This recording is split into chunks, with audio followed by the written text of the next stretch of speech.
Hello students, welcome to my channel. तो हमने आज पढ़ना है लैक ऑपेरॉन और ट्रिप्टोफान अपेरॉन। तो जल्दी से हम शुरू कर लेते हैं, बिल्कुल भी टाइम वेस्ट नहीं करते। आप जल्दी से सब्सक्राइब कर लीजिए ईशिप लाइफ साइंसेज। अगर पुरानी क्लासेस नहीं दिखी तो वो आप देख लीजिए। तो लैक ऑपेरॉन जो होता है उसमें बेसिकली हमारा वो उसको हम लैक्टोस ऑपेरॉन भी बोलते हैं। लैक्टोस, उससे लैक्टोस से ये शब्द आया है, लैक ऑपेरॉन। तो जब ग्लूकोज की जब लेवल है वो कम होगा और लैक्टोज का लेवल जब है जो हाई होगा, तो क्या होगा? जब ग्लूकोज का लैक्टोज का लेवल हाई होगा तो कैम जो है प्रोड्यूस होगा। CAMP, C A M P जो होता है, जो ये हम कई कई सिग्नलिंग पाथवेज में भी हम सी ए एम पी के बारे में पढ़ते हैं, सेल सिग्नलिंग में भी पढ़ते हैं। तो ये बहुत ही इंपॉर्टेंट रोल प्ले करता है, सिग्नलिंग में प्ले करता है ये इंपॉर्टेंट रोल। अब पहले अब देखो तो क्या होगा, यहाँ पे कम है, ग्लूकोज कम है। वैसे तो जो हमारी बॉडी है वो ग्लूकोज से ही एनर्जी बनाती है, बट क्या होगा अगर ग्लूकोज नहीं है तो लैक्टोज वहाँ पे काम करता है। तो इसलिए तो लैक्टोज अगर ज़्यादा है तो एलोलैक्टोज जो बाइंड करता है रिसेप्टर के साथ बाइंड करता है, रिसेप्टर के साथ बाइंड करेगा। ये देखिए, एलोलैक्टोज एक प्रकार का एक ऐसा ग्रेटियस इंड्यूसर है। मतलब एलोलैक्टोज और आईपीटीजी दो प्रकार के ग्रेटियस इंड्यूसर है। ये रिप्रेसर की तरह काम करते हैं। कहाँ पे? रिप्रेसर की तरह काम करेंगे और बेसिकली उसको रोकेंगे। उस रिप्रेसर में ये लगेंगे, रिप्रेसर में लगेंगे, सॉरी, रिप्रेसर की तरह काम नहीं करेंगे। एलोलैक्टोस और आईपीटीजी जो है वो रिप्रेसर में लगेंगे और रिप्रेसर को रोकेंगे। रिप्रेसर का काम क्या होता है? ऑब्वियसली रिप्रेस कराना, जो आगे का हमारा पाथ है ना, उसको रिप्रेस करवाना, है ना। तो इसलिए ये इसको रोक रहा है। तो जब लैक्टोज प्रेजेंट है तो ये इसको एलोलैक्टोस और आईपीटीजी जो है वो रिप्रेसर को रोक रहे हैं। जब रिप्रेसर रुक जाएगा तो कैम प्रोड्यूस होगा। कैम जब प्रोड्यूस होगा तो गाइड करेगा कैप को। पॉजिटिव रेगुलेटर है कैप। कैप एक पॉजिटिव रेगुलेटर है, हेल्प करेगा RNA polymerase to strongly bind to operator. जिससे क्या होगा, आरएनए पॉलीमरेज ऑपरेटर से स्ट्रांगली बाइंड कर जाएगा। फिर जब ये बाइंड कर जाएगा स्ट्रांगली तो लैक जीन का ट्रांसक्रिप्शन शुरू हो जाएगा and we get enzyme lactose utilize हो जाएगा। ऐसे ये पूरा हमारा काम होता है। हम पूरा अच्छे डिटेल में पढ़ेंगे अभी, ऐसा नहीं है कि इतना ही हमने पढ़ना है। Lac operon only express when lactose is present and glucose is absent. Obviously जब हमारा लैक्टोज ऑपेरॉन तभी काम करेगा जब हमारा ये क्या नहीं होगा, जब हमारा क्या प्रेजेंट होगा, लैक्टोज प्रेजेंट होगा, ग्लूकोज एब्सेंट होगा। First, prefer glucose easily break.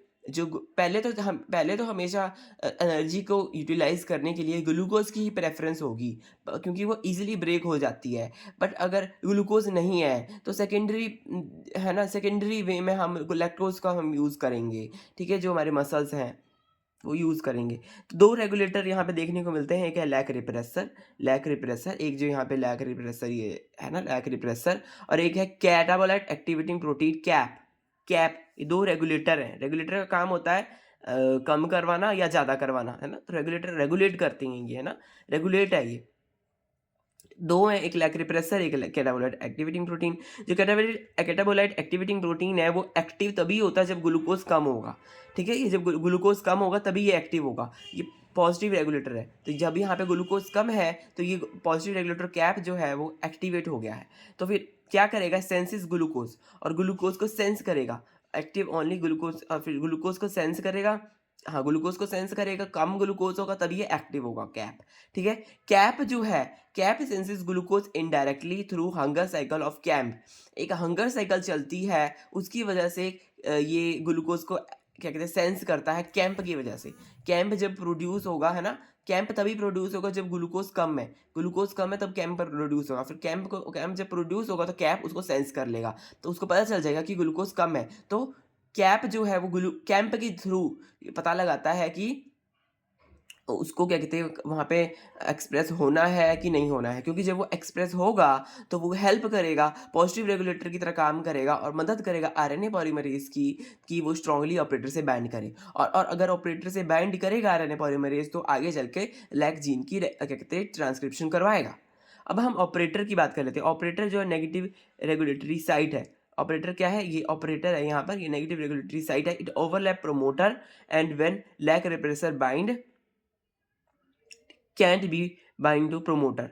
Obviously जब लैक रिप्रेसर क्या कहते हैं इस प्रोमोटर से बाइंड करेगा, ये नेगेटिवली रेगुलेट करता है। ऑपरेटर जो है वो नेगेटिवली रेगुलेट करता है किसको? नेगेटिव रेगुलेट करता है जो हमारा ट्रांसक्रिप्शन है ना, जो लैक जीन का ट्रांसक्रिप्शन है उसको नेगेटिवली रेगुलेट करता है। Basically RNA polymerase can't bind to promoter. तो जब जब क्या कहते हैं हमारे को ये काम नहीं करवाना, जब तो हमें काम करवाना है, जब तो हमें लैक्टोज को यूटिलाइजेशन करवाना है तो कैप आएगा, हंगर हंगर सिग्नल के थ्रू कैम्प को पकड़ेगा और पॉजिटिवली रेगुलेट करेगा और आरएनए पॉलीमरेज को लगाएगा। पर अगर हमें नहीं लगाना है तो नेगेटिव रेगुलेटर जो है इसका वो ऑपरेटर है, ऑपरेटर प्रमोटर को ओवरलैप करके रखता है और लैक रिप्रेसर को बाइंड करता है। जब लैक रिप्रेसर को बाइंड करता है, रिप्रेसर को बाइंड करता है ये ऑपरेटर, और फिर क्या कहते हैं इसकी वजह से जब रिप्रेसर बाइंड होगा तो यहाँ पे आरएनए पॉलीमरेज जो है वो बाइंड नहीं हो पाएगा। तो when lactose present, repressor loses is ability to bind to DNA. Obviously जब क्या कहते हैं हमारा रिप्रेसर यहाँ पर प्रेजेंट नहीं है, जब रिप्रेसर प्रेजेंट नहीं है तो क्या होगा, वो अपनी एक्टिविटी को लूज कर देगा। कौन एक्टिविटी को लूज कर देगा? Repressor loses is ability to bind to DNA, तो डीएनए से वो बाइंड नहीं कर पाएगा, बाइंड टू एलोलैक्टोज। तो फिर जब ही हमारा यहाँ पर लैक्टोज प्रेजेंट है, लैक्टोज जब प्रेजेंट है तो एलोलैक्टोज जो है, एलोलैक्टोज एक प्रकार का रिप्रेसर से बाइंड करता है, एक प्रकार का रेडियस इंड्यूसर है जो कि किससे बाइंड कर रहा है? रिप्रेसर से बाइंड कर रहा है। तो जब वो रिप्रेसर से बाइंड कर रहा है तो क्या होगा? Bind to and clear the way to RNA polymerase to transcribe the operon. तो फिर वो किसके लिए रास्ता खोल देगा? आरएनए पॉलीमरेज के लिए रास्ता खोल देगा, क्योंकि अब रिप्रेसर पे कोई बाइंड है नहीं, तो अब जो आगे का प्रोसेस है ट्रांसक्रिप्शन जो है वो रिप्रेस हो नहीं रहा। तो क्या होगा? एलोलैक्टोज जो है वो एक प्रकार से मदद कर रहा है किसको करवाने में, जो एलोलैक्टोज जो है वो क्लियर कर रहा है way RNA polymerase to transcribe operon, ताकि ऑपेरॉन का ट्रांसक्रिप्शन हो सके। ठीक है, तो बेसिकली ऐसे हमें ये आप हमें पूरा इसको याद करना है पूरा, क्योंकि ये इंपॉर्टेंट है, लैक्टोज ऑपेरॉन से क्वेश्चन पूछ लेते हैं। तो बेसिकली यहाँ पे देखिए क्या लिखा है, एक बार फिर से हम पढ़ लेते हैं। लो ग्लूकोज, देखिए जब ग्लूकोज लो है, कमी है ग्लूकोज की, तभी लैक्टोज का यूटिलाइजेशन होगा, है ना। तो कैंप जो है अटैच किसी के साथ, कैंप जो है हंगर साइकिल जो प्रोड्यूस करता है, कैंप हंगर साइकिल के थ्रू कमी होगी ना, तो इसलिए हंगर साइकिल ग्लूकोज की कमी होगी, तो कैंप प्रोड्यूस हुआ। कैंप फिर किससे अटैच किया? कैप से, कैटाबोलाइट एक्टिवेटिंग प्रोटीन से। फिर क्या हुआ? Bind to DNA. कैप जो है वो डीएनए से बाइंड करेगी और हेल्प करेगी आरएनए पॉलीमरेज को। हाँ, कैप किसको हेल्प करेगी? आरएनए पॉलीमरेज को हेल्प करेगी टू बाइंड टू प्रोमोटर, कि वो प्रोमोटर से बाइंड करे। आरएनए पॉलीमरेज को हेल्प करेगी कि वो प्रोमोटर से बाइंड करे and high level of transcription हो, क्या हो? हाई लेवल ऑफ ट्रांसक्रिप्शन हो। तो ऐसे ये पूरा प्रोसेस चल रहा है ना। और डिफरेंट जीन्स यहाँ पर प्रेजेंट हैं। देखिए कोड फॉर एंजाइम, एक लैक जेड जीन है, लैक वाई जीन है और लैक ए जीन है। लैक जेड जी बीटा गैलेक्टोसाइडेज को क्या कहते हैं कोड करता है, और लैक वाई जीन जो है गैलेक्टोसाइड परमीएस को कोड करता है। लैक ए जीन जो है वो थायोगैलेक्टोसाइड ट्रांस एसिटाइलेज को कोड करता है। लैक जेड जीन जो है बीटा गैलेक्टोसाइड को कोड कर रहा है, और इसका काम है, फंक्शन क्या है उसका? क्लीव करना, किसको? ग्लूकोज को और गैलेक्टेस को क्लीव करना, लैक्टोज को क्लीव करना किसमें? ग्लूकोज और गैलेक्टोज में। और लैक वाई का क्या है? गैलेक्टोसाइड परमीएस, परमीएस जेड गैलेक्टोसाइडेज, वाई परमीएस, ए ट्रांस एसिटाइलेज। आप इसको ऐसे याद रख सकते हैं, तीन एंजाइम्स का जो मेजर रोल है, वाई का परमीएस का रोल है, ए का जो है ट्रांस एसिटाइलेज का रोल है। जो ये परमीएस वाला है ट्रांसक्रिप्शन करता है लैक्टोज की इनटू साइटोप्लाज्म ऑफ बैक्टीरिया। किसमें ट्रांसक्रिप्शन करवा रहा है? लैक्टोज की इनटू साइटोप्लाज्म, साइटोप्लाज्म में ट्रांसक्रिप्शन करवा रहा है। और जो ए वाला है, लैक ए जो है वो transacetylase get rid of toxic thiogalactosidase. तो थायोगैलेक्टोसाइड है जो टॉक्सिक थायोगैलेक्टोसाइड है, उससे ये मतलब निजात पाने में मदद कर रहा है, उससे उसको मतलब उसको हटा रहा है। कौन हटा रहा है? ये जो थायोगैलेक्टोसाइडेज ट्रांसफरेज ट्रांस एसिटाइलेज ये।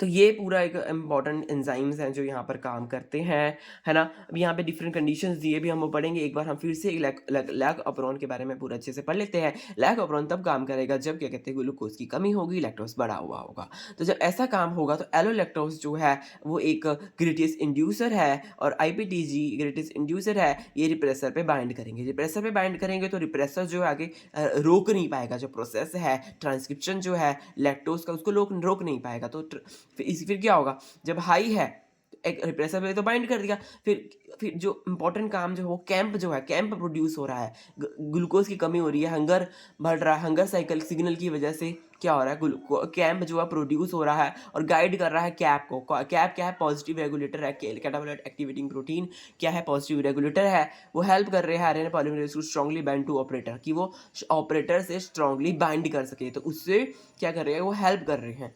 तो जब वो हेल्प करेंगे, ऑपरेटर से बाइंड करेगा, ऑपरेटर से तो वो आगे लैक जीन का ट्रांसक्रिप्शन होगा और हमें एंजाइम मिल जाएगा, लैक्टोज का यूटिलाइजेशन हो जाएगा। तो ऐसे ही पूरा लैक ऑपेरॉन जो है वो पूरा ऐसे काम कर रहा है। ये रेगुलेशन का पार्ट है, जो ट्रांसक्रिप्शन है उसका ये रेगुलेशन का पार्ट है। अब हम आगे बढ़ते हैं, जो यहाँ पे क्या कहते हैं इम्पोर्टेंट जो कंडीशंस है, एक है कॉन्स्टिट्यूटिव म्यूटेंट। कॉन्स्टिट्यूटिव म्यूटेंट का मतलब है कि ऑपेरॉन हमेशा ऑन रहेगा, more common with negative regulators. जो किससे ज़्यादा कॉमन किससे है, ये नेगेटिव रेगुलेटर से ये कॉमन है, नेगेटिव रेगुलेटर से ये कॉमन है ऑपेरॉन हमेशा ऑन रहना। रिसेसिव कंडीशन क्या है, normal lac I gene restores control, जिसमें जब लैक आई जीन रिस्टोर कर लेती है कंट्रोल को, रिसेसिव कंडीशन है। जब आगे हम पढ़ेंगे लैक आई जीन और ये सब जीन के बारे में, म्यूटेशन सिस होती है या ट्रांस होती है। सिस मतलब ऑन सेम डीएनए, ट्रांस मतलब obviously different DNA. Let us move on further and see the different conditions which are happening here. तो नॉर्मल केस में क्या देखने को मिलता है, नॉर्मल केस में जो लैक आई जीन है, ऐसे देखिए यहाँ पे प्रोमोटर प्रेजेंट है, प्रोमोटर है, लैक आई जीन है, यहाँ पे लैक जेड जीन है, यहाँ पे आई है, ये कॉन्स्टिट्यूटिव एक्सप्रेशन करवा रहे हैं नॉर्मल। म्यूटेंट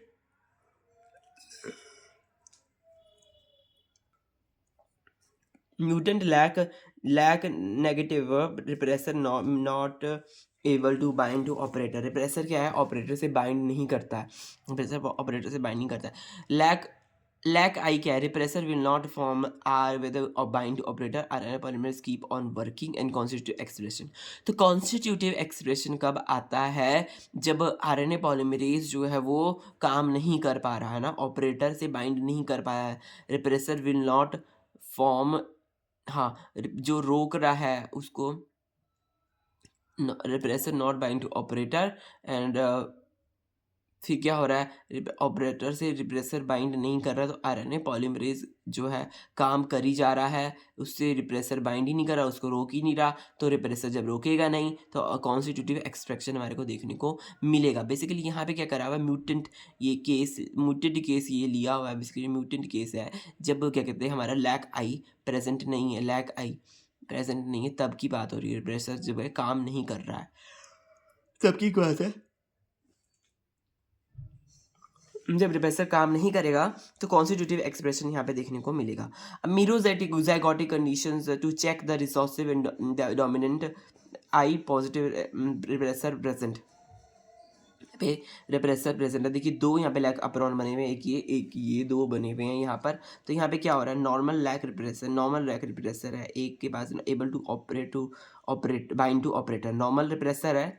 नॉर्मल रिप्रेसर क्या कर रहा है, यहाँ पे नॉर्मल रिप्रेसर है, यहाँ पे म्यूटेंट है, रिप्रेसर म्यूटेंट है। तो यहाँ वाला जो अगर मीरोजाइगोटिक कंडीशंस हैं, दो ऑपेरॉन पड़े हुए हैं और क्या हो रहा है, तो एक ऑपेरॉन अपना नेगेटिव जो है वो रिप्रेसर, एक रिप्रेसर जो है वो दोनों में जाके बाइंड कर सकता है और दोनों ऑपरेशन को रिप्रेस कर सकता है, रोक सकता है, ट्रांसक्रिप्शन बंद कर सकता है। अगर मीरोजाइगोटिक कंडीशन है, एक रिप्रेसर खराब है, एक रिप्रेसर ठीक है, तो ऐसी कंडीशन हमारे को देखने को मिल रही है।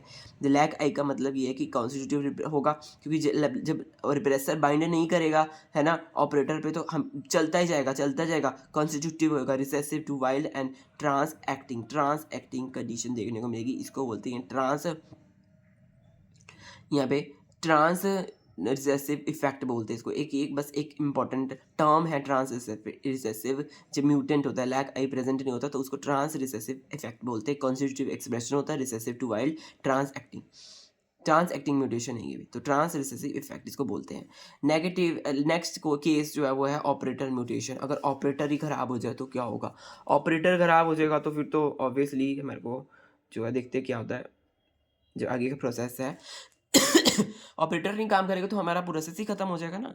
ऑपरेटर खत्म है, ऑपरेटर नहीं है यहाँ पर, लैक आई नॉर्मल ऑपरेटर म्यूटेटेड है तो कॉन्स्टिट्यूटिव है, तो ऑपरेटर जब म्यूटेटेड है तो ऑपरेटर तो और ना उसमें कोई रिप्रेसर लग ही नहीं रहा, तो हमारा क्या होगा, जो कॉन्स्टिट्यूटिव ट्रांसक्रिप्शन देखने को मिलेगा। ट्रांसक्रिप्शन देखो कॉन्स्टिट्यूटिव भी नहीं, ऐसा भी नहीं है ट्रांसक्रिप्शन होता ही रहे होता रहे होता रहे होता रहे, ऐसा भी जरूरी नहीं है, ऐसा भी सही नहीं है हमारे लिए। हमारे को ये है कि रेगुलेट हो, कभी जरूरत है तो वो हो, जब नहीं है जरूरत तो नहीं हो, है ना। तो यहाँ पर तो कॉन्स्टिट्यूटिवली ऑन है क्योंकि म्यूटेंट है ये ऑपरेटर, तो इसलिए ये हमारे को नहीं चाहिए। तो ये एक म्यूटेंट कंडीशन देखने को मिलती है, ऐसी कंडीशन देखने को मिलती है। एक कंडीशन यहाँ पे ऐसी देखने को मिलती है कि ऑपरेटर यहाँ पे ख़राब है, दूसरा ऑपरेटर सही है, तो ऑब्वियसली फिर दूसरा ऑपरेटर सही है तो normal operator bind to operator. तो नॉर्मल वाले का जो है मीरोजेगेटिव कंडीशन है बेसिकली ये, है ना। तो इसमें क्या होगा, नॉर्मल वाले का जो रिप्रेसर है वो ऑपरेटर पे बाइंड करेगा, और इस वाले का कॉन्स्टिट्यूटिव रिप्रेशन आएगा, और इस वाले का जो है वो ट्रांसक्रिप्शन जो है रिप्रेस हो जाएगा, नीचे वाले का रुक जाएगा, ठीक है। ऐसे ऐसे होगा यहाँ पे। म्यूटेंट, अगर लैक ऑपरेटर म्यूटेंट है तो डोमिनेंट और सिस एक्टिंग म्यूटेशन देखने को मिलती है, और कॉन्स्टिट्यूटिव इसको बोलते हैं, कॉन्स्टिट्यूटिव लगातार लगातार जो होता है। सिस डोमिनेंट इफेक्ट, सिस डोमिनेंट इफेक्ट ये एक टर्म है, सिस डोमिनेंट इफेक्ट एक है टर्म ट्रांस रिसेसिव इफेक्ट। सिस डोमिनेंट इफेक्ट तब देखने को मिलता है जब ऑपरेटर में म्यूटेशन है, और अगर रिप्रेसर में म्यूटेशन है तो हमारे को ट्रांस रिसेसिव इफेक्ट देखने को मिलता है। एक बार सॉरी, यहाँ पर मैंने एक थोड़ी सी यहाँ पे लिखी हुई है, पर पता नहीं है आपको अच्छे से दिखेगा, समझ भी आएगा कि नहीं, पर मैं मुंह से बोल रहा हूँ तो आप समझ जाएं बस। तो देखिए, अगर हमारा देखिए यहाँ पे रिप्रेसर प्रेजेंट है, ऑपरेटर प्रेजेंट है, तो क्या क्या होगा, जो हमारा इंड्यूसिबल रहेगा, इंड्यूसिबल है, कौन सी इंड्यूसिबल मतलब रुक सकता है, इंड्यूस होएगा, है ना। तो रिप्रेस भी होएगा और अच्छे से काम करेगा, मतलब सब कुछ प्रेजेंट है, तो ऐसा हो रहा है। अगर रिप्रेसर नहीं है, रिप्रेसर नहीं है तो कॉन्स्टिट्यूटिव, रिप्रेसर नहीं है तो ऑपरेटर पे क्या होगा, ऑपरेटर पे वो बाइंड नहीं करेगा, ऑपरेटर पे रिप्रेसर बाइंड नहीं करेगा, रुक नहीं पाएगी प्रोसेस, तो कॉन्स्टिट्यूटिव चलेगा। अगर म्यूरोजैगेटिक कंडीशन है, दो हमारे पास दो लेकर ऑपरेशन इकट्ठे हैं, एक में क्या कहते हैं रिप्रेसर नहीं है, और एक में रिप्रेसर है, और बाकी सब कुछ तो है ही, ऑपरेटर ये भी है, तो इंड्यूसिबल होगा, क्योंकि इसका रिप्रेसर यहाँ जाकर काम कर देगा ऑपरेटर पे, इसको रोक देगा, और फिर इंड्यूसिबल हमारे को देखने को मिलेगा। इंड्यूसिबल मतलब जब क्या कहते हैं हमारे को ज़रूरत है तब होगा, नहीं है ज़रूरत तो नहीं होगा, तो मतलब जो नॉर्मल कंडीशन देखने को मिलती है। कॉन्स्टिट्यूटिव एक म्यूटेटेड कंडीशन है, और अगर रिप्रेसर देखिए यहाँ पे प्रेजेंट है, रिप्रेसर प्रेजेंट है, और ऑपरेटर ख़राब है ना, तो हमें कॉन्स्टिट्यूटिव देखने को मिलेगा, है ना। तो ऐसे ही डिफरेंट कंडीशंस देख आ जाती हैं, पूछ लेते हैं डिफरेंट कंडीशंस, है ना। तो ये कंडीशंस जो कॉन्स्टिट्यूटिव देखने को मिलते हैं जब भी ऑपरेटर ख़राब है ना, तो क्या होगा कि कॉन्स्टिट्यूटिव देखने को ही मिलेगा, कॉन्स्टिट्यूटिव देखने को मिलेगा। ऐसे हमारे को देखने को मिलते हैं। और जो अगर रिप्रेसर खराब है, और अगर सिंपल कंडीशन है, नॉर्मल कंडीशन है, तो रिप्रेसर खराब है, जैसे यहाँ पे नॉर्मल कंडीशन थी, मीरोजैगोटिक कंडीशन नहीं थी ना, नॉर्मल केस था, एक ही ऑपरॉन था, तो लैक रिप्रेसर यहाँ पे काम नहीं कर रहा था, है ना। तो ये खराब था, म्यूटेंट था, लैक रिप्रेसर का म्यूटेंट था, तो कॉन्स्टिट्यूटिव एक्सप्रेशन देखने को मिला।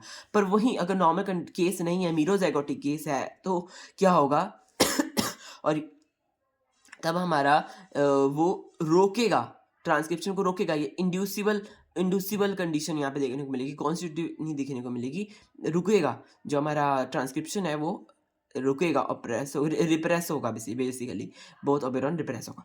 अब बेसिकली यहाँ पे हमने ये पढ़ लिया, इसकी डिफरेंट कंडीशंस भी देख ली, क्या क्या कंडीशन है, कैसे काम होता है लैक ऑपरेरॉन का। तो ये जल्दी जल्दी मैं आपको पढ़ा रहा हूँ, बिल्कुल टाइम वेस्ट नहीं कर रहा हूँ। ये लैक ऑपरेरॉन का एक जो फंडामेंटल जो हमारे को हमने 2 पेज में हमने पढ़ ली, क्योंकि ये शॉर्ट नोट से रिवीजन चल रही है फ्रेंड्स, तो जल्दी सब्सक्राइब कर लीजिए ऋषभ लाइफ साइंसेस को। सॉरी। अब हम बात करते हैं लैक ऑपरेरॉन जो है, लैक आई जीन रिप्रेसर जो है नेगेटिवली काम करता है, लैक आई जीन जो है रिप्रेसर की तरह काम करती है और नेगेटिवली काम करती है। एक है इंड्यूसिबल और एक रिप्रेसिबल ऑपरेरॉन, ये दो चीज़ें क्या फंक्शन यहाँ पे दे रही हैं, ये हम जरा पढ़ लेते हैं। दो कंडीशंस किस बात को बता रही हैं, एक इंड्यूसिबल ऑपरेरॉन, एक है रिप्रेसिबल ऑपरेरॉन। इंड्यूसिबल ऑपरेरॉन जो है वो induces in presence of metabolite, जब मेटाबोलाइट प्रेजेंस जो होगा तो वो इंड्यूस होगा, तो वो अपना काम करेगा जब मेटाबोलाइट प्रेजेंट होगा। लैक ऑपरेरॉन का अगर इफ प्रेजेंट देन ऑन, जब लैक्टोज प्रेजेंट होगा तब ही ये काम करेगा लैक ऑपेरॉन। रिप्रेसिबल ऑपेरॉन का मतलब है कि repress if present of metabolite, जब मेटाबोलाइट प्रेजेंट होगा तो वो रुकेगा, तो रुकेगा, वो आगे काम नहीं करेगा, रुकेगा। ट्रिप्टोफैन ऑपेरॉन जो है वो क्या करता है, अगर ट्रिप्टोफैन जो है वो इफ प्रेजेंट तो वो ऑफ हो जाता है। रिप्रेसिबल ऑपेरॉन का मतलब ये है, मतलब जब मेटाबोलाइट प्रेजेंट है अगर तब काम हो रहा है तो इसका मतलब इंडोसिबल ऑपेरॉन है। जब मेटाबोलाइट एब्सेंट है, मेटाबोलाइट मतलब जब मेटाबोलाइट प्रेजेंट है तब वो रोकने का काम कर रहा है ना, तब ट्रिप्टोफैन जो है वो आगे ऑपेरॉन काम नहीं कर रहा, तो रिप्रेसिबल ऑपेरॉन है। तो ये एक इंपॉर्टेंट कंडीशन है, ये आप याद कर सकते हैं टर्म, ये कौन टर्म जो है याद कर सकते हैं क्योंकि ये इंपॉर्टेंट हो गई, क्योंकि देखो इसमें बताया है ना इंड्यूसिबल ऑपेरॉन का मतलब बताया है, इंड्यूसिबल ऑपेरॉन जो इंड्यूस करता है in presence of metabolite, metabolite जब प्रेजेंट होगा तो वो काम करेगा, और जब रिप्रेसिबल ऑपेरॉन जब मेटाबोलाइट प्रेजेंट होगा तो वो काम नहीं करेगा। ठीक है, ये बेसिक डिफरेंस है ट्रिप्टोफैन और लैक ऑपेरॉन के बीच में। तो यहाँ पे एक दे रखा है ग्लूकोज इंक्रीज है एक यहाँ पे उल्टा सिनेरियो दे रखा है जब ग्लूकोज इंक्रीज है। ऑब्वियसली लैक ऑपेरॉन, ग्लूकोज ज़्यादा है तो लैक ऑपेरॉन काम नहीं करेगा, तो लैक ऑपेरॉन तो हंगर साइकिल जो है वो कम रहेगा, कैप सिग्नलिंग कम रहेगी, कैप उसमें प्रेजेंट नहीं होगी, कैप प्रेजेंट नहीं होगी तो पॉलीमरेज जो है वो बाइंड नहीं करेगा, तो ट्रांसक्रिप्शन जो है इसका ट्रांसक्रिप्शन जो है लैक्टोज का वो नहीं होगा। बस एक उल्टी कंडीशन दे रखी है, जो सीधी कंडीशन हमने पढ़ ली है, ऑब्वियसली सब कुछ पढ़ लिया है। किसी को अगर नहीं समझ में आ रहा है तो रिपीट करके देख सकता है ना, है ना। अब हम बढ़ते हैं, चलते हैं क्या कहते हैं ट्रिप्टोफैन ऑपेरॉन की तरफ। बस इतना सा ही ट्रिप्टोफैन ऑपेरॉन मैंने शॉर्ट नोट्स में लिखा हुआ जो इंपॉर्टेंट केस सिनेरियो है। ट्रिप्टोफैन ऑपेरॉन का मतलब है, ट्रिप्टोफैन जो है वो बेसिकली क्या काम आता है कि ट्रिप्टोफैन जो है नाइट्रोजन बैलेंस करवाने में मदद करता है अडल्ट में, और ग्रोथ करवाता है इन्फेंट्स में। यहाँ पे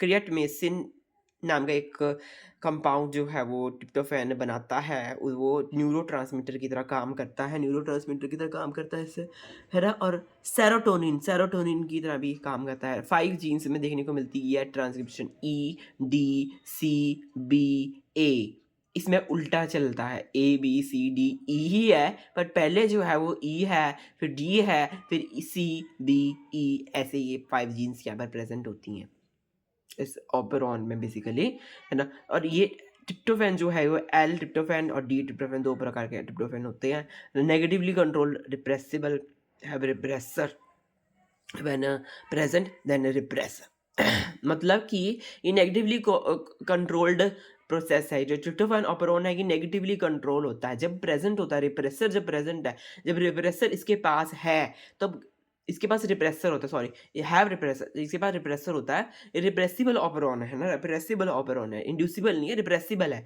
क्योंकि जब यहाँ पे ट्रिप्टोफैन प्रेजेंट होगा, और इसका मानना यह है कि ट्रिप्टोफैन जब प्रेजेंट होगा तो वो ट्रिप्टोफैन क्यों बना है, क्योंकि वो प्रेजेंट है, जब कमी होगी तभी तो वो बनेगा, इस हिसाब से काम वर्क करता है। तो जब ट्रिप्टोफैन प्रेजेंट है, व्हेन प्रेजेंट देन रिप्रेस, ये एक आप याद कर सकते हैं trick, when present then repress, तो जब प्रेजेंट होगा तब रिप्रेस होगा, तो ऐसे आप इसको याद कर सकते हैं। अब हम देखते हैं 5 जीन, तो 5 जीन जो है कन्वर्ट होती है कॉर्जमिक एसिड को कन्वर्ट करती है ट्रिप्टोफैन में।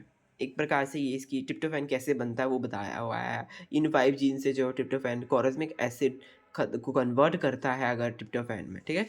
ये 5 जीन्स हैं, 5 जीन्स कॉर्जमिक एसिड को कन्वर्ट करते हैं ट्रिप्टोफैन में। अमोनिक फॉर्म है ट्रिप्टोफैन ऑफ कॉरसमेट का, और सॉरी आयनिक फॉर्म है, आयनिक फॉर्म कॉरसमेट है इसकी आयनिक फॉर्म।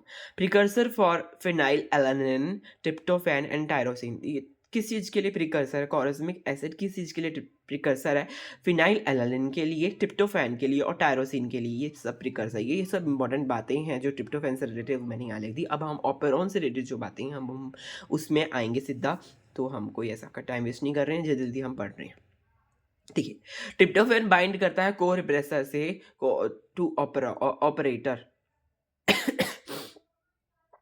हाँ, ट्रिप्टोफैन अगर प्रेजेंट होगा तो को रिप्रेसर से बाइंड करेगा और ऑपरेटर से बाइंड करेगा और रिप्रेस हो जाएगा आगे का प्रोसेस।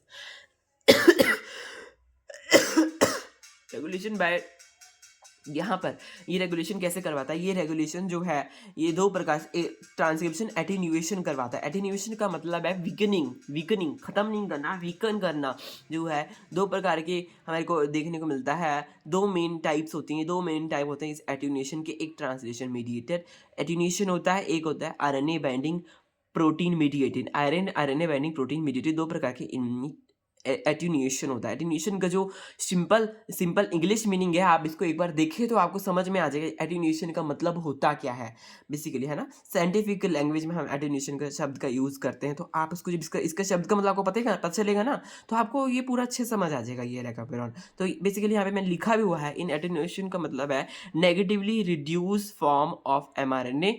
बेसिकली ये तो साइंस की भाषा है ना, negatively reduce form of mRNA form rather than completely block. Completely block करने के बजाय उसको नेगेटिवली क्या कहते हैं, रिड्यूस किया जाता है। रिड्यूस किया जाता है उसको, खत्म मतलब अब वो नेगेटिवली रिड्यूस हो जाएगा, उसको वो बनेगा ही नहीं आगे। जो प्रोसेस है वो ट्रांसक्रिप्शन पूरी हो ही नहीं पाएगी अगर वो एटीन्यूएशन यहाँ पे देखने को, मतलब फिजिकली उसको वीकेन किया जा रहा है, कंप्लीटली डिस्ट्रॉय नहीं किया जा रहा। एक ही बात है, अगर कंप्लीटली डिस्ट्रॉय कर देंगे या फिर इसको एटीन्यूएशन करेंगे, दोनों चीज़ों में एक ही बात है, बनना तो है ही नहीं कंप्लीटली, तो होगा बिल्कुल ही नहीं बनेगा, एटीन्यूएटेड होगा। नेगेटिवली रिड्यूस करेंगे एमआरएनए की फॉर्म को तब भी एमआरएनए बनेगा ही नहीं। तो ऐसे यहाँ पे हो रहा है। तो 2 प्रोसेस यहाँ पे दिए गए हैं, मेन टाइप्स दिए गए हैं, एक है आरएनए ट्रांसलेशन मीडिएटेड और एक आरएनए बाइंडिंग मीडिएटेड। 2 प्रकार की हैं। उससे पहले हम लीडर सीक्वेंस के बारे में पढ़ लेते हैं, क्योंकि लीडर सीक्वेंस इसमें बनता है। उसका क्या मतलब है? लीडर सीक्वेंस वो सेक्शन है किसके बीच में, एक ऑपरेटर के बीच में और फर्स्ट जीन ऑफ ट्रांसक्रिप्शन के बीच में। यहाँ पर मैंने डायग्राम इसलिए नहीं बनाई क्योंकि ये शॉर्ट नोट्स हैं और यहाँ पे डायग्राम मेरे बनाने का मेरे पास टाइम नहीं था फ्रेंड्स। आप क्या कर सकते हैं, आप लीडर सीक्वेंस जो है इसका डायग्राम आप ऑनलाइन देख सकते हैं, क्योंकि आप थोड़ा अपने एंड पर भी थोड़ा फोकस करेंगे तो भी आपको समझ में आएगा अच्छी तरह से। क्योंकि ये ऐसा नहीं है कि सब कुछ मैं यहाँ पे इंक्लूड नहीं कर सकता, क्योंकि ये कोई स्लाइड रिप्रेजेंटेशंस नहीं है। तो अगर वैसा कुछ उसी वे में अगर मैं आपको पढ़ाता तो मैं ऑब्वियसली डायग्राम्स को ऐड करता, बट यहाँ पर मैंने नोट्स के बेसिस में आपको पढ़ा रहा हूँ, तो है ना। तो आप अपनी एंड पर आप थोड़ा वो करें, फोकस करें और इसका डायग्राम देखें, जरूर देखें आप इसका डायग्राम देखेंगे आपको अच्छे से क्लैरिटी मिलेगी। तो यहाँ पे सेक्शन है, बीच में एक ऑपरेटर है, मान लीजिए ऑपरेटर है और फर्स्ट जीन ऑफ ट्रांसक्रिप्शन जो है उसके बीच में, एक ऑपरेटर के बीच में और जो फर्स्ट जीन ऑफ ट्रिप्टोफैन है उसके बीच में ये प्रेजेंट है। मान लीजिए ई डी एक पूरे इस हिसाब से एक प्रेजेंट है, यहाँ ऑपरेटर है, इसके बीच का जो है वो लीडर सीक्वेंस है। Don't encode for any polypeptide, ये किसी पॉलीपेप्टाइड को एनकोड नहीं करता है। तो फिर क्या करता है, हैव सेल्फ कॉम्प्लीमेंट्री स्ट्रक्चर्स। इसके बाद सेल्फ कॉम्प्लीमेंट्री स्ट्रक्चर्स होते हैं, हेयर पिन लूप्स होते हैं, मतलब बेसिकली ऑब्वियसली टर्मिनेशन करवाने में हेयर पिन लूप्स जो है वो मदद करते हैं। इफ ट्रिप्टोफैन लेवल हाई, अगर ट्रिप्टोफैन का लेवल जो है वो हाई है तो क्या होगा, हम दो कंडीशन देखी ना आपने, 2 कंडीशन के बारे में अब हम पढ़ेंगे। एक है ट्रांसलेशन मीडिएटेड, एक है आरएनए बाइंडिंग प्रोटीन मीडिएटेड। तो हम इन 2 चीज़ों के बारे में पढ़ेंगे। अब अगर हमारा ट्रिप्टोफैन का लेवल हाई है तो ऑब्वियसली जब ट्रिप्टोफैन का ऑपरेरॉन हाई है तो ऑपरेरॉन का क्या कहना क्या है, ये रिप्रेसिबल ऑपरेरॉन है। रिप्रेसिबल ऑपरेरॉन का मतलब ये है कि ट्रिप्टोफैन जब क्या कहते हैं प्रेजेंट है तो वो ऑब्वियसली वो रिप्रेस होगा। when present then repress, when यहाँ लिखा हुआ है ना when present then repress, और जब ट्रिप्टोफैन का लेवल हाई है तो ये रिप्रेसर यहाँ पे देखने को मिलेगा, एटीन्यूएशन देखने को मिलेगा, हेयर पिन लूप जल्दी बनेगी। ये जो हेयर पिन लूप जो लीडर पेप्टाइड के पास है हेयर पिन लूप है ना, ये अपना फंक्शन जल्दी प्ले करेगी। तो इफ ट्रिप्टोफैन लेवल इसका हाई है, ओनली एटेन्यूएटेड एमआरएनए फॉर्म, सिर्फ एटेन्यूएटेड एमआरएनए जो वीकेंड एमआरएनए है वही बनेगा, ओनली 140 न्यूक्लियोटाइड्स ही बनेंगे। स्ट्रक्चरल जीन्स नॉट ट्रांसक्राइब, जो स्ट्रक्चरल जीन्स है वो ट्रांसक्राइब नहीं होगी। जो जीन्स है पूरा जो अच्छे से बनना चाहिए था वो नहीं बनेगा, ठीक है। Because it is a fast process, एक प्रकार का फास्ट प्रोसेस है, जल्दी जल्दी सब कुछ हो जाएगा, कंप्लीट लीडर पेप्टाइड बन जाएगा and can fastly form hairpin loop, और जल्दी से हेयर पिन लूप बन जाएगी। तो एक एटेन्यूएटेड कंडीशन बन गई ना, है ना। ट्रिप्टोफैन लेवल जब हाई है तो ऑब्वियसली एक ऐसी कंडीशन बनी, ये ट्रांसलेशन मीडिएटेड है, तो एक ऐसा जल्दी जल्दी सब कुछ हुआ, जल्दी से सब कुछ हुआ, कंप्लीट जो है वो 140 न्यूक्लियोटाइड ही बने, एक एटेन्यूएटेड एमआरएनए बना और जल्दी से हेयर पिन लूप बना और ख़त्म हो गया। क्या ख़त्म हो गया, जो हमारा एक्सप्रेशन होना था, एमआरएनए जो बनना था, है ना, ट्रांसक्रिप्शन जो होनी थी ट्रिप्टोफैन, है ना, तो ट्रिप्टोफैन की, तो वो हुई नहीं। तो एक प्रकार से ये ट्रिप्टोफैन अबरॉन इस हिसाब से काम किया अगर जब लेवल हाई था। जब लेवल लो होगा, ट्रिप्टोफैन का लेवल जब लो होगा तो क्या होगा, एंटायर जीन बनेगी, entire gene plus leader sequence भी बनेगा। लीडर सीक्वेंस जो होता है उसकी एक खासियत है 162, इसकी मतलब इसकी जो इंपॉर्टेंट बात है ये है कि 162 बेस पेयर्स का होता है, 14 कोडॉन ORF इसके प्रेजेंट होते हैं, 2 फॉर ट्रिप्टोफैन, दो जो कोड जो है कोडॉन जो है वो ट्रिप्टोफैन को बनाने के लिए मदद करती है। लीडर सीक्वेंस ट्रांसक्राइब जब होगा, एंटायर जीन और लीडर सीक्वेंस जब ट्रांसक्राइब होगा तो फुल ट्रिप्टोफैन mRNA बनेगा, पूरा ट्रिप्टोफैन mRNA बनेगा, और वो ही हमें चाहिए, है ना। जब हमारे पास कमी है, ट्रिप्टोफैन की कमी है, तब हमें ट्रिप्टोफैन चाहिए ना, तो इसलिए तब पूरा ट्रिप्टोफैन mRNA बनेगा, because it's a slow process. तो जब ये स्लो प्रोसेस है, पहले वाला प्रोसेस था हाई फास्ट प्रोसेस, ये है स्लो प्रोसेस, तो इनकम्प्लीट लीडर पेप्टाइड जो है वो बनेगा। तो स्लो प्रोसेस है, लीडर पेप्टाइड जो है वो इनकम्प्लीट बनेगा, और waiting for tryptophan carrying gene to complete the transport, तो और रुकेगा, धीरे धीरे आगे बढ़ेगा प्रोसेस, जल्दी से हेयर पिन लूप नहीं बनेगा। पूरा ट्रिप्टोफैन का जो हमारा बनना था, ट्रिप्टोफैन का जो अब लीडर पेप्टाइड कब बनेगा, ऑब्वियसली लीडर पेप्टाइड तो रोकता है ना, रोकता है, इसके पास हेयर पिन लूप स्ट्रक्चर्स हैं, तो ये लीडर पेप्टाइड तो पूरा बनेगा नहीं, क्योंकि हमें जरूरत ही नहीं है ना। तो इस हिसाब से ऑपरॉन यहाँ पे काम करता है ना। और फिर वो इनकम स्लो प्रोसेस होगा, इनकम्प्लीट लीडर पेप्टाइड बनेगा, और वो रुकेगा, किसके लिए रुकेगा, ट्रिप्टोफैन के लिए रुकेगा, कैरिंग tRNA टू कंप्लीटेड, जो ट्रांसफर RNA के लिए रुकेगा, ताकि जो प्रोसेस है, इसका जो प्रोसेस है, किसका प्रोसेस है, जो हमारा जो प्रोसेस है, जो आगे बढ़ने का प्रोसेस है, ट्रांसक्रिप्शन का जो प्रोसेस है mRNA का, वो कंप्लीट हो, फिर हमारा कंप्लीटली क्या हो, हमारा ट्रांसक्रिप्शन हो, ट्रिप्टोफैन बने। तो ये पूरी दोनों सिचुएशन हमने पढ़ी अच्छे से। आपको अगर नहीं समझ में आता तो दोबारा आप देखें, 2 बार देखें, 3 बार देखें, तो आपको अच्छे से समझ आ जाएगा, अगर आपके लिए नया ये टॉपिक है ना। तो अब हम बात करते हैं एक ये वाला दोनों प्रोसेस जो थे ये ट्रांसलेशन मीडिएटेड थे, ये वाला भी ट्रांसलेशन मीडिएटेड था। अब हम पढ़ेंगे RNA बाइंडिंग प्रोटीन मीडिएटेड, ये वाला हम प्रोसेस पढ़ेंगे, ठीक है। तो आप जल्दी सब्सक्राइब कर लीजिए अगर आपने नहीं किया है, तो थोड़ा सा ही हमारा पढ़ा है। तो देखिए, अब आपको ऐसा लग रहा है तो थोड़ी क्लासेस की लेंथ कम है, तो ऐसा कुछ नहीं है, सब कुछ मैं इजीली पढ़ा रहा हूँ, इतनी सारी इन्फॉर्मेशन जल्दी जल्दी मैं आपको दे रहा हूँ, है ना। मैं कोई ऐसा नहीं आपको बिठा के नहीं रख रहा, क्योंकि ये जो हमारा कोर्स चल रहा है ये शॉर्ट नोट्स के थ्रू चल रहा है, इसलिए यहाँ पे सब कुछ क्रिस्प है, डिस्क्रीट है नॉलेज, ताकि आप इजीली कम टाइम पे आप इसको अप्लाई कर सकें और अपने मार्क्स को बूस्ट कर सकें, इंफॉर्मेशन को गैदर कर सकें और अच्छे से चैनलाइज कर सकें, प्रोग्राम कर सकें अपने माइंड को, क्वेश्चंस कैसे आते हैं उस हिसाब से। तो देखिए, एट्यूनेशन इज कपल्ड, सॉरी ये जो एक प्रोसेस है, ये यहाँ पे क्या लिखा हुआ है, एट्यूनेशन इज कपल्ड, ये पहले वाले की कंडीशन है, ये जो हमने पढ़ा इसी की बात हो रही है अभी फिलहाल, तो जो ट्रांसलेशन मीडिएटेड है इसी की बात कर रहा हूँ मैं यहाँ पे। एट्यूलेशन इज कपल्ड रिएक्शन, एक प्रकार का कपल्ड रिएक्शन है। Translation is coupled with transcription, translation किससे कपल्ड है, ट्रांसलेशन से कपल्ड है इन बैक्टीरिया, ये बैक्टीरिया के केस में है। ये जो ऑपेरॉन्स हैं ये बैक्टीरिया के केस में, ये ठीक है, बैक्टीरिया के केस में ऑपेरॉन्स काम करते हैं। तो ट्रिप्टोफैन ऑपेरॉन भी बैक्टीरिया के केस में जो ये कपल्ड है, सब कुछ इकट्ठा हो रहा है बेसिकली, ट्रांसलेशन और ट्रांसक्रिप्शन जो है वो इकट्ठा हो रहा है, रेट ऑफ ट्रांसलेशन अफेक्ट, तो इसलिए जब इकट्ठा हो रहा है बैक्टीरिया केस में तो एक साथ हो रहा है ना, क्या हो रहा है, ट्रांसलेशन और ट्रांसक्रिप्शन एक साथ हो रहा है। तो जब अगर ट्रांसलेशन का जो रेट है वो अफेक्ट करता है ग्रोइंग चेन ऑफ mRNA, जो RNA की चेन है जो ग्रो हो रही है, तो ट्रांसक्रिप्शन के रेट को अफेक्ट करती है। डिटरमाइन इफ ट्रांसक्रिप्शन कंटिन्यू होगा कि नहीं होगा, तो ट्रांसक्रिप्शन आगे बढ़ेगा कि नहीं होगा, इस जो है ये ऐसे डिटरमाइन करता है। ट्रांसलेशन किस हिसाब से हो रही है उस हिसाब से ट्रांसलेशन का रेट जो है वो होता है, ठीक है। अब हम बात करते हैं RNA बाइंडिंग प्रोटीन मीडिएटेड, इसमें कुछ नहीं है, बस मैंने शॉर्ट फॉर्म में यहाँ पे लिखा हुआ है ट्रैप।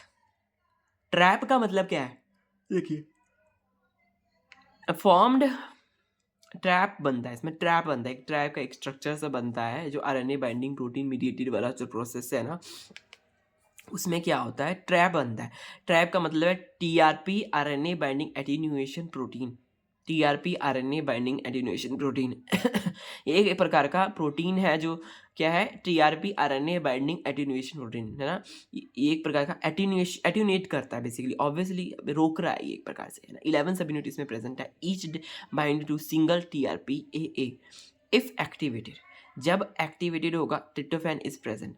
एक्टिवेटेड एक्टिविटी कब होगा ये ट्रैप, जब ट्रिप्टोफैन प्रेजेंट है। ऑब्वियसली इसने हमारा हमारा क्या है, ये रिप्रेसिबल अपरॉन हम पढ़ रहे हैं जब व्हेन प्रेजेंट, फिर से वही बात आ गई ना। देखिए ये आप हमेशा याद रखें, रिप्रेसिबल का मतलब है व्हेन प्रेजेंट देन रिप्रेस। यहाँ पर भी जो RNA binding mediated, RNA binding protein mediated वाला जो प्रोसेस है हम पढ़ रहे हैं, रेगुलेशन का, जो ट्रांसक्रिप्शन एटेन्यूएशन का रेगुलेशन है, उसमें ट्रैप बन रहा है। ट्रैप किससे बन रहा है, TRP, RNA binding attenuation protein से, इसकी फुल फॉर्म है। और ये 11 सब यूनिट्स का बना, each bind to single TRP amino acid. तो जब if present when then, if present sorry when present then repress, ये हमारा रिप्रेसर ऑपरेशन का एक स्लोगन है। तो आप ये समझ सकते हैं, अगर देखिए अब जब ये प्रेजेंट है, ट्रिप्टोफैन जब प्रेजेंट है तो क्या होगा, leader bind to leader peptide causes formation of hairpin loop and termination, hairpin loop बन जाएगी।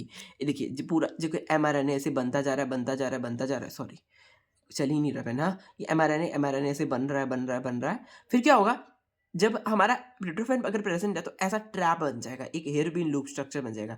ट्रैप कुछ भी नहीं है, एक प्रकार का क्या है, एक हेयरपिन लूप स्ट्रक्चर है। देखिए bind leader sequence, leader sequence ये बाइंड करेगा, कॉजेज फॉर्मेशन ऑफ क्या, जो ट्रैप है, ट्रैप किससे बाइंड करेगा, लीडर सीक्वेंस से बाइंड करेगा, लीडर सीक्वेंस से बाइंड करेगा और ट्रैप हेयरपिन लूप की फॉर्मेशन करेगा और टर्मिनेशन करवाएगा।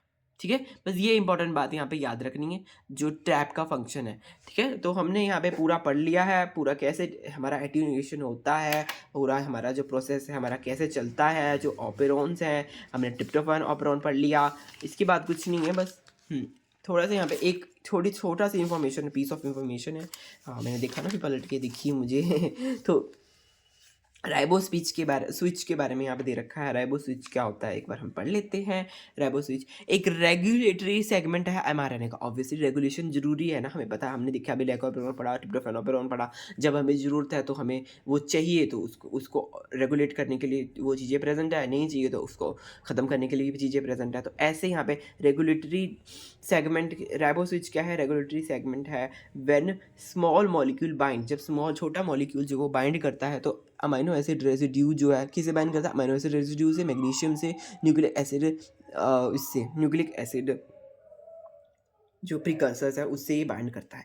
ये स्मॉल मॉलिक्यूल होते हैं, किससे बाइंड करते हैं ये राइबोस्विच जो होते हैं, वो क्या होता है, where small regulatory segment of mRNA where small molecule bind, जहाँ पे वहाँ के रेगुलेटरी सेगमेंट है राइबोस्विच, जहाँ पे अमाइनो एसिड ऐसे स्मॉल जो मॉलिक्यूल्स हैं वो बाइंड करते हैं, जैसे कि अमाइनो एसिड रेजिड्यू, मैग्नीशियम हो गया, न्यूक्लिक एसिड प्रिकर्सर हो गया, एंजाइम कोफैक्टर हो गया, तो ये सब चीज़ें। And resulting change in production of protein, protein का जो किस में चेंज करेंगे, resulting change in production of protein, protein के प्रोडक्शन में ये चेंजेस लेके आएंगे बाय एमआरएनए, एमआरएनए के थ्रू ये प्रोटीन में चेंजेस लेके आएंगे, resulting changes in protein of production of protein. Obviously regulation का मतलब यही है कि कितनी प्रोडक्शन करवानी है, कितनी नहीं करवानी है ना, उस हिसाब से। और क्या रेगुलेट करते हैं, प्लाज्मिक रेप्लिकेशन को रेगुलेट करते हैं, एमआरएनए डिग्रेडेशन को रेगुलेट करते हैं, और क्या करते हैं, इन 5' ऑफ एमआरएनए, 5' जो है एमआरएनए का, वहाँ पे भी ये रेगुलेशन, सॉरी ये 5' जो एमआरएनए वहाँ पे राइबोस्विच देखने को मिलता है। रेगुलेट ये इन सब चीज़ों को करता है, किसको, प्लाज्मिड रेप्लिकेशन को, एमआरएनए डिग्रेडेशन को, जीन एक्सप्रेशन को और ट्रांसलेशन को, इन सब चीज़ों को रेगुलेट करता है। और ये सब ये मतलब एक प्रकार का रेगुलेशन का एक वो है, राइबोस्विच रेगुलेशन करने के लिए ये सब चीज़ें प्रेजेंट होती हैं 5' एमआरएनए वगैरह में, ये सब प्रेजेंट होता है। तो हमने ट्रिप्टोफैन ऑपेरॉन पढ़ लिया, लैकोपेरोन पढ़ लिया, तो हमने ये सारा कुछ पढ़ लिया है। अगर आपको अच्छे से समझ नहीं आया है तो आप 2-3 बार इसको रिपीट कर सकते हैं, इस लेक्चर को, तब आपको अच्छे से समझ में आएगा। कभी कभी ऐसा होता है क्योंकि हमने अगर नहीं पढ़ा हुआ इसको अच्छे से, तो हमें हो सकता है कि हमें समझ ना आए।